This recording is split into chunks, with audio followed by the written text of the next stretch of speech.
All right, welcome back to another Shifting Schools Off the Cuff.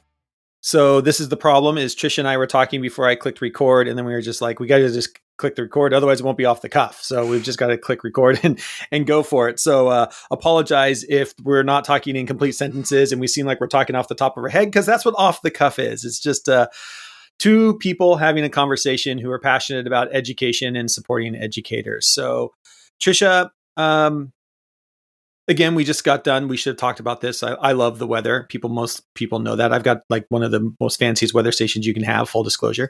I'm all about the weather, but we were talking how cold it is in Ottawa. You're negative 14 Celsius. That's right. Yes. I thought coming out of January, like, I don't know why, it's like that fake spring. I thought maybe it was coming. It's my first winter here in Ottawa, and I'm still learning. Oh no, winter is going to stick around for a while. But yes, you can feel it. It's like you feel the frost on your eyelashes and your nose hairs. It's that kind of cold.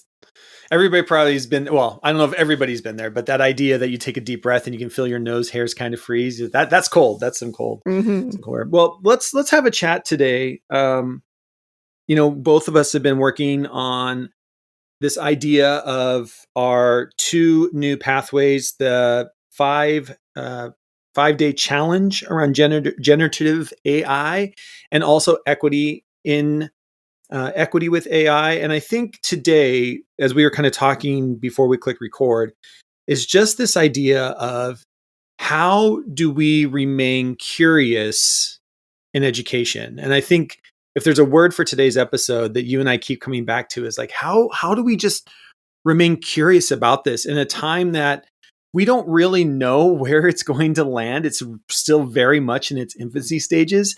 I read an article this morning that there's now a professor that's requiring his students to use Chat GPT. We have school districts on the other end that are completely banning Chat GPT. We're kind of all over the place right now with just AI in general. And Chat GPT is just the AI right now that's on everybody's mind. But I think at the end of it, it's just this idea of how do we remain curious and be in a place that it's okay not to know. What are your thoughts on that? Yeah, I think it's sort of like we can proactively take that stance, or that stance is almost going to be like forced upon us, because the reality is we don't know, right? I think anyone who's been familiar with the generative AI space, they've all been sort of surprised at how quickly some of these tools have evolved. And I keep thinking 2 years out from today, what might this look like? And we don't know. And I do think curiosity is going to allow us to have those sustained conversations around, well, how might we use this tool creatively with our students? I'm thinking of just how, even with creative writing, I would be using this right now. You can prompt Chat GPT to give you a poem in the style of. And I would even just be, okay, let's take this as our initial text. Let's delete some of it for students where they need that starting point. Jeff, you and I have talked about the strategy called backward chaining, where instead of starting from nothing, instead of starting from the blank page, give students an access point. And I think Chat GPT is a really creative way to engage that strategy as just a starting point, right?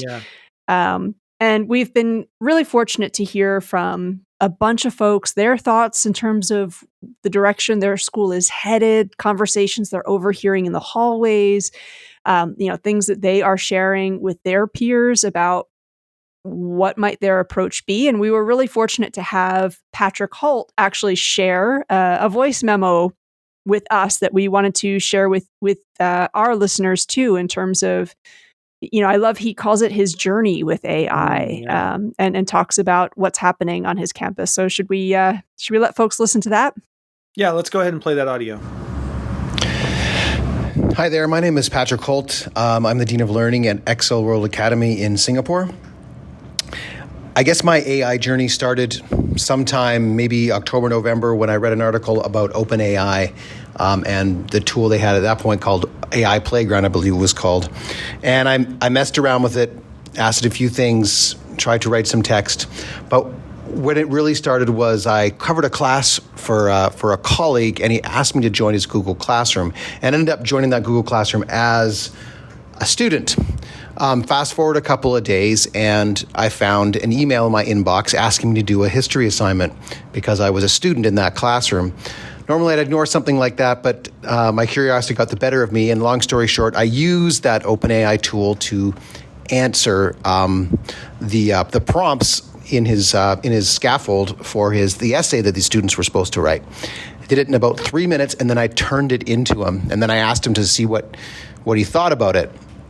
Long story short, he said it was probably, if you're familiar with MYP grading, he said it was about a 5 or a 6, that it was a good result. So anyway, that kind of was a big conversation starter for a lot of us, especially after I told him that I had created the responses with an AI program.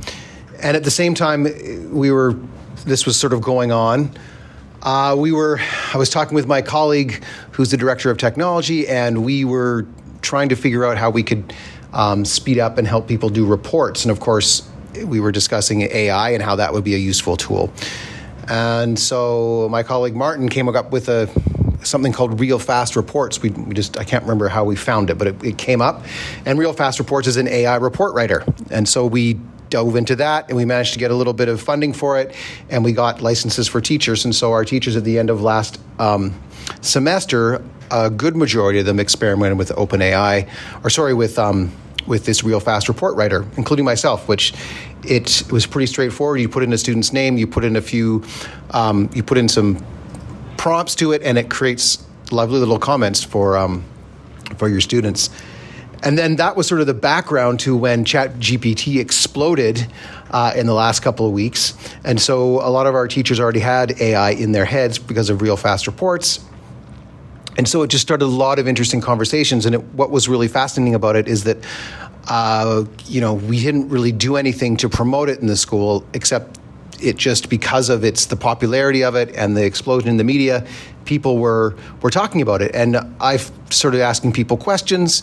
I had one colleague who said that he was using it to create vocabulary lists for assignments. He was getting it to create sets of instructions for typical tasks in class. And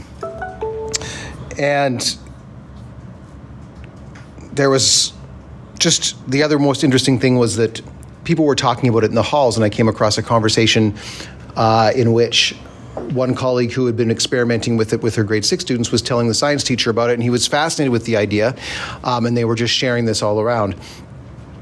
And so it just continues to be a conversation in, well, what's next? How are we going to make use of this? Maybe less informally and more formally, are we going to integrate this into what we do? Are we going to teach kids to use this tool to write? And of course, we're also considering, do we have to have a policy in school about how we deal with Chat GPT, simply because there's also going to be a camp of people that feel it's cheating. Some people still feel it's cheating. That's a debatable thing. So that really has been our journey with AI and Chat GPT up to this point. There, of course, just to reiterate, there's lots of our more curious and sort of forward-thinking teachers who are just playing around with it continually and talking about it. And I guess my favorite thing about it all is how organic it's been and how teachers really see how this is going to transform what they do. But not only that, it's a tool that they can use, and nobody's telling them; they're just seeing it. And that's, for me, as a previous technology integrator, it's something that I love. I really like seeing that it's clearly something that is going to change what we're doing organically. All right. Thanks very much. Bye-bye. So I think listening to Patrick, one of the things that came to my mind was this idea of we are really focused, as we should be, but we are really focused on, what does AI mean for my kids and what does AI mean for my classroom? But I think there's also this idea when something like this comes along, we start asking ourselves, well, how does this impact me? And one of the things I love that he mentions is the AI that helps teachers. Like it's called Real Fast Reports, and you can sign up for free. You can try it for free, realfastreports.com. If you go over there, it's pretty incredible. You write a bunch of bullet points, you give it the student's name, you give the gender of the student, you get some bullet points, and it will instantly write the narrative for you. And I start thinking about, to your point, like we can use it as a thought partner in classrooms with getting started with poems, with creative writing. But there's this other side of it, like, okay, but as a teacher, how am I getting curious about saving time for me? Can I go to an AI like Chat GPT and write in, hey, I need a lesson plan on teaching X, Y, and Z? Is it going to be the perfect lesson plan? No, because it doesn't know your kids. But does it give you some ideas of like, oh, I never thought about approaching that topic that way before? And that might work for one of your kids, right? Like we can use it as a thought partner, I think. And that's what I keep coming back to is this idea of, can we start with it being a thought partner for me? It's not a replacement, but I love to bounce ideas off of you, Tricia. I mean, you and I go back and forth in Slack almost all day long, bouncing ideas off of each other. And that's a thought partner. But you have this other thought partner now that is based on the computer that gives you just a different perspective. And I just keep coming back to, what does that mean for us as educators, and how, not only how's this impacting my kids, but how does it start impacting maybe what I do in school, in my classroom, in our school as all, or even in my personal life. So I don't know. I think, with any sort of educational technology, that is always a great place to start from. Is let's see what value this has for you within your day-to-day. So I'm thinking of even when like Google Workspace kind of disrupted everything and folks needed to learn, like, how do I use my Google Calendar? And something that a team that I was working on, we actually were helping folks, let's forget about the professional for a moment. Let's actually just use this and see how it might be of value to you within your family, within your friendship life. And I found that had, people were really motivated to learn to use it in that way. One time when I was running, we were just doing like short bursts of professional learning. And at the time, I loved Google Keep. And so what I said is, I use Google Keep, of course, for my professional life. But at the time, that was how my grocery list was done. Yeah. My wife and I would have a Google Keep list. And then if she had been shopping or, picked something up on the way home that I didn't know about, we would just tick that box on Google Keep because it's updating live for both of us, right?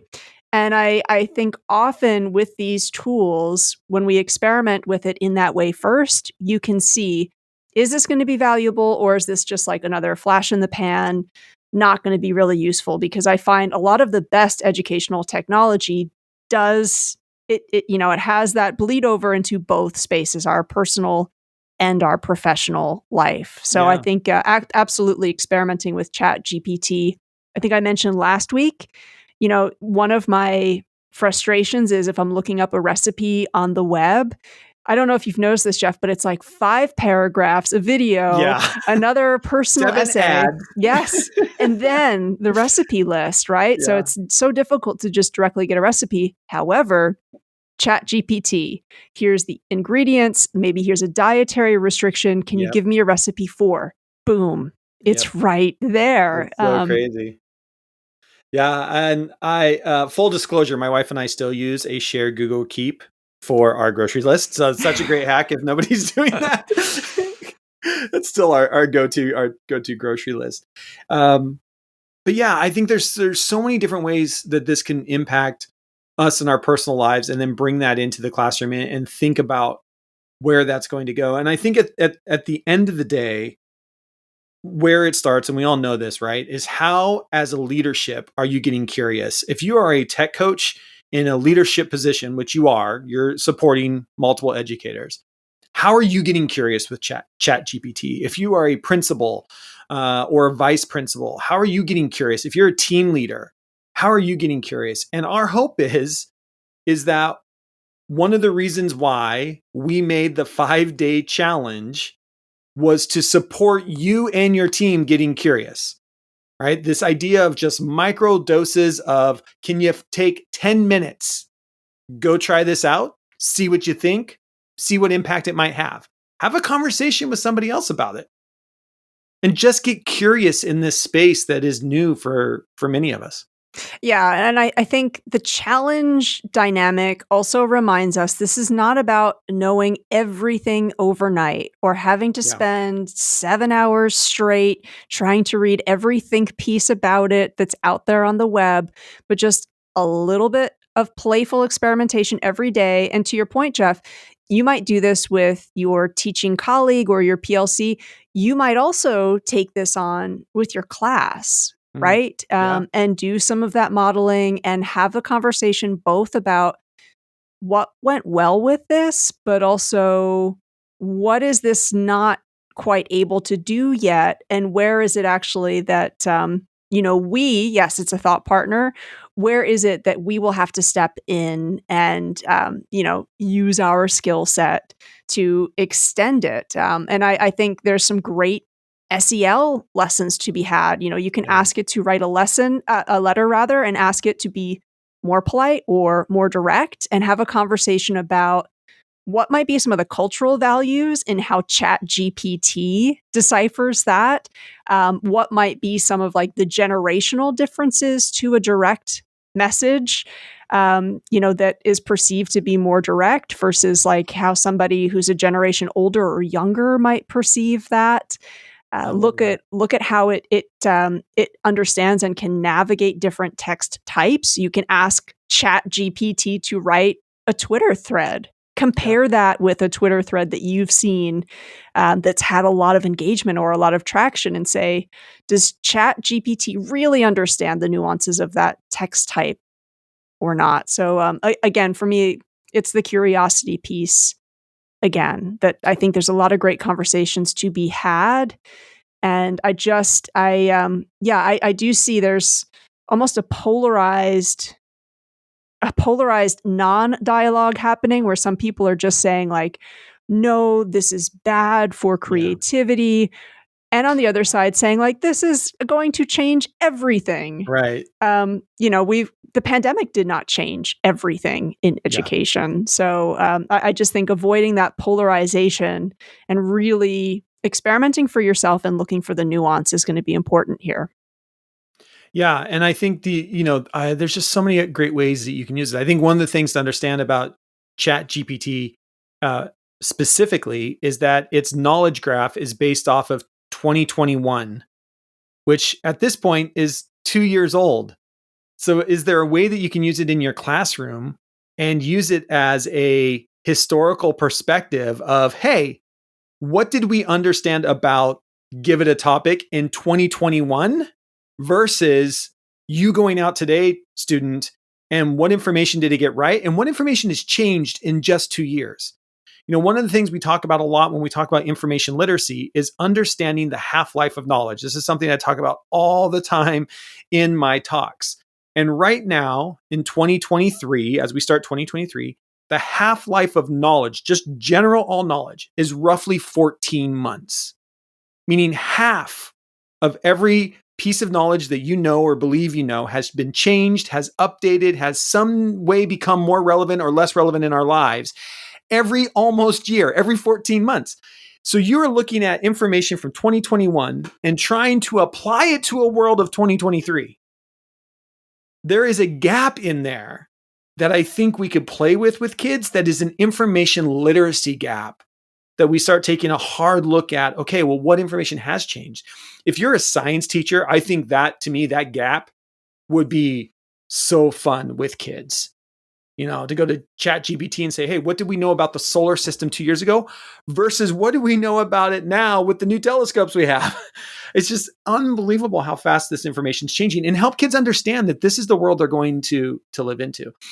And I think it's a great time to be curious. We've just seen that Microsoft is dumping billions of dollars into using Chat GPT. There's another article that came out that Google's releasing theirs and Bing's releasing. I mean, everybody all of a sudden had them all in the works. This is the first one to come out. And where does this propel it? And not that AI, generative AI, wasn't around before. I think it's been brought to the forefront in the way that Chat GPT can write it. But I think the next 6 to 8 months are going to be so much fun. And can you be okay when we talk about the creative mindset? There becomes this part of when you're creating something new that there's this part of unknowing. And you have to be okay in this space of unknowing before the breakthrough, right? This space of unknowing. And we as humans don't like to be there. We like to get through that. It frustrates us. We don't know what to do with it because we just want a yes or no answer. We just tell me what to do, Tricia. Tell me how I'm supposed to run my class, Tricia. We don't like being in that unknowing, but it's in that unknowing that unlocks the power, true creative power of what it is that we're actually thinking about.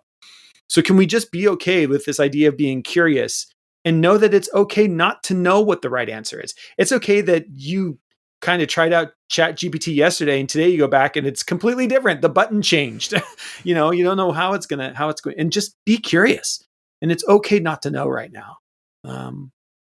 But you have to be curious and understanding that it's not going away.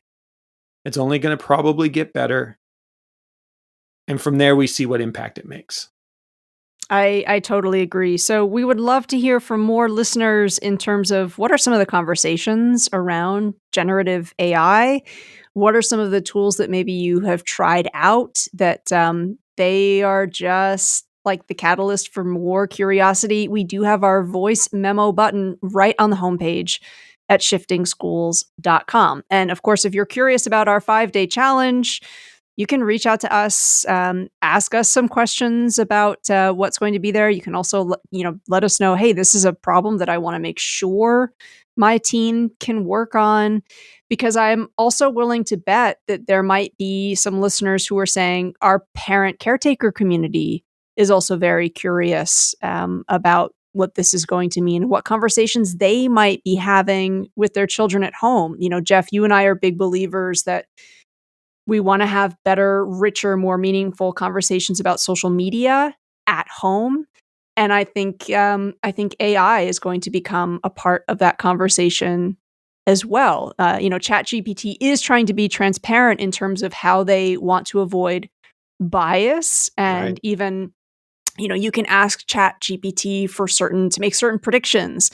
And what's great at the moment is they will let you know why certain things they cannot predict. What are the Right. limitations, and what are all of the different factors? And I think for teachers who might teach the IB's theory of knowledge, that's a great thing to explore too. Like Chat GPT is saying, here's why I don't know the answer to that. Here are all of the different things that are too complex for me to know. What are some of the other ways of knowing that Chat GPT can't access that's going to limit what they can do? I think that's another really great conversation. Yeah, I agree. And just to remind folks that we have the pre-sale on now for both of these new courses, the 5-day challenge and the equity with AI, which is just another great conversation that we want to make sure that we're having. Do you want to talk a little bit about this? I mean, equity is on everybody's mind, but Tricia, I would say it's really a passion for you. Talk a little bit about just this idea with equity and AI. What are some of the conversations we could be having around that? I think first and foremost, really understanding the history of AI and how, yes, it has had some harmful practices in the past, and why that's important to be aware of, so that the new AI to come is held to a standard where we don't want it regurgitating bias, right? We don't want it spreading malinformation. And then, Jeff, the other piece for me that's important, I think, for us to bear in mind is these districts who are banning it, you are creating an equity issue, because for some students, their only access to learn about what it can do and what it cannot do might be at school. The Yeah. assumption that everybody has great internet, or everybody has devices at home, or, everybody's going to have access to it outside of school. It's not true. And I do think this tool is going to be really useful down the road. We're already seeing a lot of industries, people talking about how they're using it in their workplaces. And so I think sometimes when we completely restrict tools and we ban them in school, you're cutting off access that kids need. Mm. And again, to just say, well, they'll go home and use it. No, they might not have access to it. And also, I think, schools do have a role to play in terms of making sure that we're having conversation about mis and disinformation so that students can not only be really confident consumers of what they are reading and they're able to question, but also when they are producing texts, right? They also know what it means to make a well researched argument, and I think this is now part of the equation. And I think back to when the internet first really, started to develop and we were amazed by Google. And I know that there was a knee jerk reaction by some folks in education to say, like, I don't want my students to be able to Google this. And, today in 2023, I think you would be hard pressed to find somebody who's going to say, I don't want students to be able to Google information, right? Yeah. Google's one of the tools in their toolkit, and we're going to talk about what that means. And I do think that generative AI is a part of that also. Yeah. And I think it's a great lens. It wasn't that long ago. Let's just go back to like 2019 that we talked about giving every kid a device, every kid a laptop in our schools because it was an equity issue. And then the pandemic hit and we saw that equity get actually put right in our face. School districts who were already one-to-one, who already were giving students access to this information, were able to pivot much faster than school districts who were not looking at it through an equity lens. And I mean, we had school districts here and some of the school districts that we supported through the pandemic. It was almost the halfway through the 2020, 21 school year before they finally got every student a laptop. Because once the pandemic hit, everybody was trying to buy laptops for their kids in the supply chain. And all of a sudden we had an equity issue.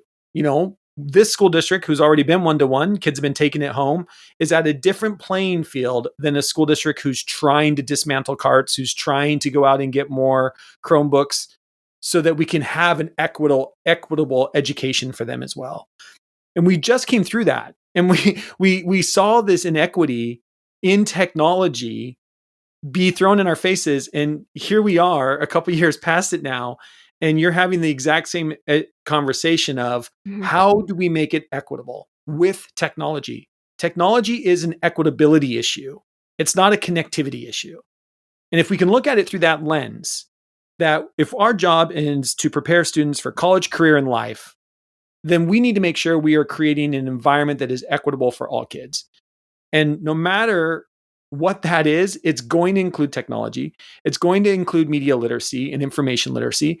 And it's going to probably include some kind of AI. And so how do we, if that is our job in K-12 education, then we can't look at these things and think about, well, we need to ban it because we don't know how it works. We have to get curious about them. We have to figure out what it is. Talk to people out in the industry. I have friends who are in the HR world, and they're looking at it of ways to write job descriptions. How do you quickly write a job description that is more equitable and more open to more people? Because the way Chat GPT writes is different than, say, an HR manager in a specific city with a specific background. And so it's very fascinating, even the way that we're seeing this, start to take place and make these small changes in the corporate world as well. So. Yeah, that's right.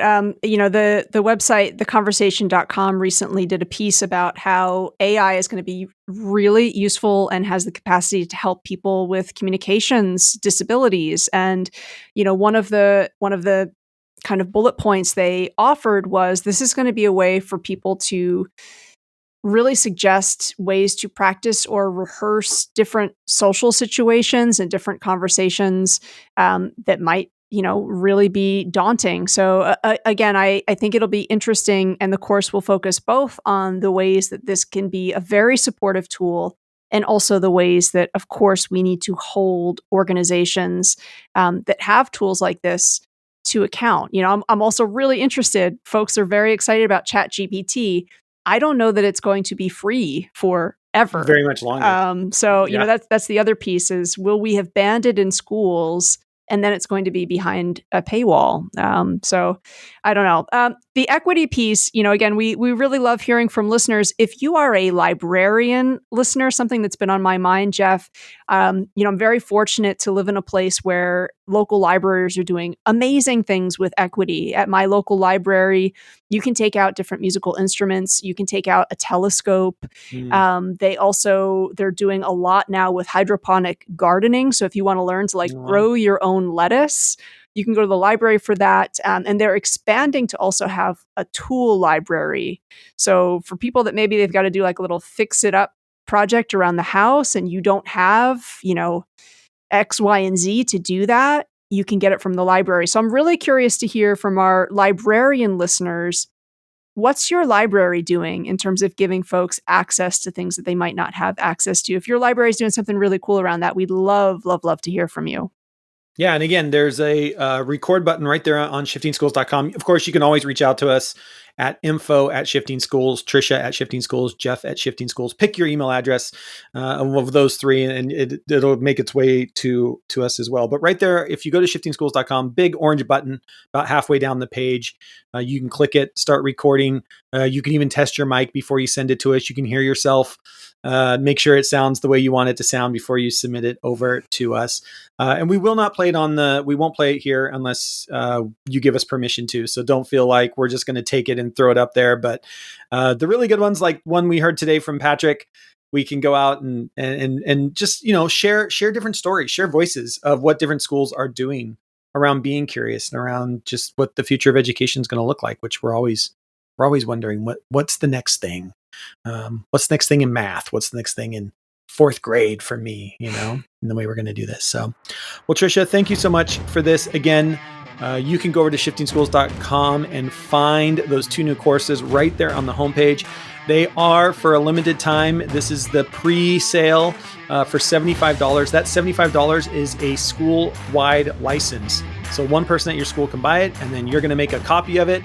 And everybody in your school can have their own copy, do their own reflective journal, have conversations however you want. We try to make this stuff as cheaply as we possibly can with still being able to pay the bills. So that's where we're at. So for $75, you can go over there. That's the pre-sale. It will go up to $100 on February 6th. So you want to lock that in now. Give yourself a $25 discount while you can. So, Tricia, any last words? Anything I forgot? I think that's it. But again, thank you again, Patrick, for sending in your voice memo. And we love hearing from educators. So please do think about sending us a voice memo, your thoughts, your questions. And if your campus is one where you feel like curiosity is thriving and you have a theory about why, we would love to hear that too. Awesome. Thanks, everyone. Until next time. We'll see you on the network.